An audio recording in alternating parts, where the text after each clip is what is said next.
and welcome to this week's edition of the GadgetLab show. I'm Christina Bonington. And I'm Nathan Olivares-Giles. And today we are all about social networking.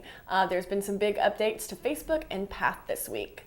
First up, we're going to take a look at Facebook's news, which is a new Newsfeed. Yeah. Mark Zuckerberg and a few engineers at Facebook today unveiled a whole new take on Newsfeed. And I guess the idea here is to really make rich media and content stand out. So bigger pictures, there's going to be a whole new Newsfeed devoted just to music, which I'm kind of halfway excited about and kind of also a little frightened of. And I guess he just really compared it a lot to a newspaper, like a personalized newspaper, which feels a little like Flipboard-ish. Yeah, to me. It definitely looks a lot like Google Plus to me. The images are just much bigger. They take up the full width of the stream. Instead of having the description, like the photo description being like above or below the photo, it's kind of laid on top of it, kind of Google Plus style. Yeah, totally like Google Plus, which, I mean, Google Plus looks great, so I guess it's not a bad thing. Yeah. But there's a whole lot more people who use Facebook, so there's also a little bit of a Pinterest feel in there too, you know? So we'll see how it actually looks once it rolls out to the world. We haven't gotten a chance to actually use it yet. Yeah, it's rolling out now, and you can sign up to be on the wait list. All these apps in their wait lists, you know, you can't just get it right then. They've got to make you wait for it. It's a pain. I hate that, particularly with that mailbox app or whatever it's called, inbox. I or think whatever I'm the hell still it's waiting. called. I'm still waiting for that one. I'm just going to delete it. But yeah, it looks really great. And the one thing that kind of scares me a little bit is seeing what everybody else's music tastes are, because there's a lot of people I'm Facebook friends with, and I know I don't like the music they listen to. I don't care to know. And that's why I'm kind of a big fan of like RDO, something a little more curated and tailored. So it sounds like a great idea, but I'm hoping it won't be a mess. Right. And then, so among these different types of news feeds that you'll be able to switch between, one of them just has everything.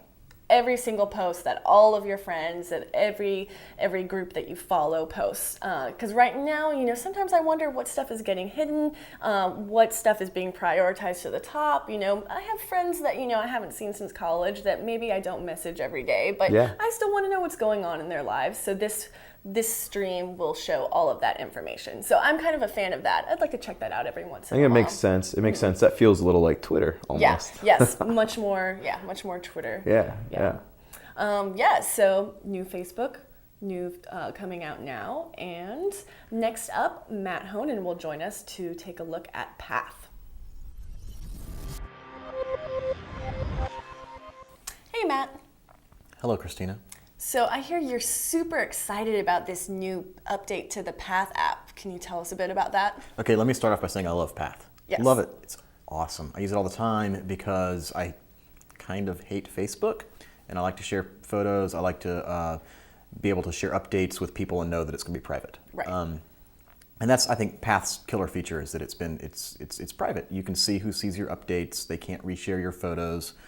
They can't, do all those kind of things that make Facebook a little iffy, creepy, disturbing. So anyway, Path rolled out with an update 3.0 yesterday. It has some like interesting features in there, like you can send stickers to people instead of a message, so which frees you from actually having to say anything. You can let the sticker say it for you. And you can direct message friends now. You can direct message friends. That's the big thing. Yeah, the stickers are great because like everybody hates words. Right. But the direct messaging thing is pretty nice in some ways. Like it's well done for what it does. You can send group messages. You can send direct messages. That's nice because sometimes you don't want to like post an update to the the main Path thing, but you do want to say something to one person.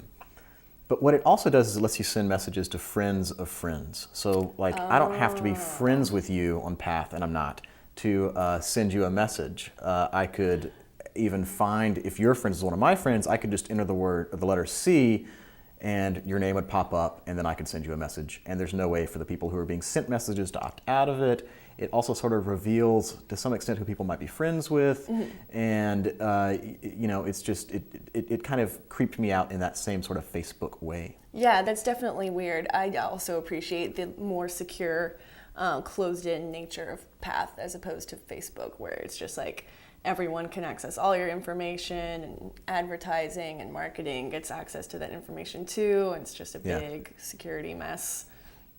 Yeah. So what do you think of, so you like those stickers, right?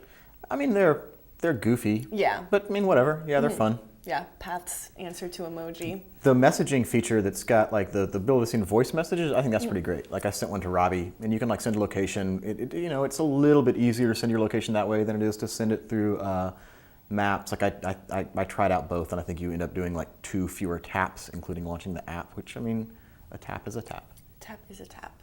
Cool. Well, thanks so much for joining us on this week's edition of the Gadget Lab show. We'll see you next week.